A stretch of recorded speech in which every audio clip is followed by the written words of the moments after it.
Hello everyone.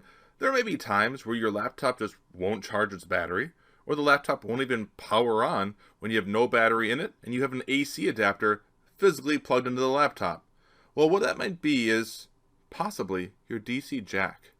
Your DC is your direct current jack, and for me, that's going to be the jack that's on the back left corner of my laptop, which is all the way over here. So we're going to zoom in and take a look at that jack and see what we can do about replacing it, if possible.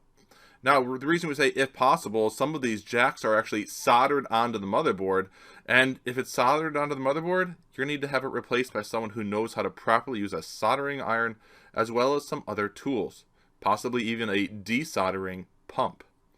Do not attempt this unless you know how to do it very well with lots of practice so you don't damage your laptop. It may be best just to have this replaced according to the manufacturer. So let's zoom in and take a look at our DC jack on our laptop.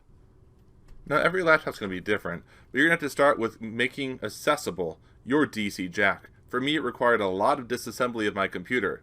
Now this DC jack is not easily removed and replaced. You can tell because it is soldered onto the board. So right here is the DC jack, and I can see how it is soldered onto the system board itself. In order to remove this DC jack, we would actually have to use a desoldering iron and be able to suck that soldering away with a desoldering pump. From there, we'd have to resolder a new DC jack on. Now, this is not something that you'll commonly do on your own unless you know how to properly use a soldering iron and a desoldering tool. Otherwise, this motherboard with that DC jack should be replaced according to the manufacturer of the laptop. We'll take a closer look at this DC jack, and you can see how it is connected to the system board. So here is my zoomed in DC power jack. You can see how it's connected to the system board, and I went through my entire manual made by my manufacturer, and this is not even listed as a replaceable part. So this is connected to the system board, and that would require desoldering as well as soldering on a new DC jack. So at this point, I would have to contact my manufacturer and have either a replaced system board, or I'd have to refer to someone who is an expert at soldering and could do this successfully.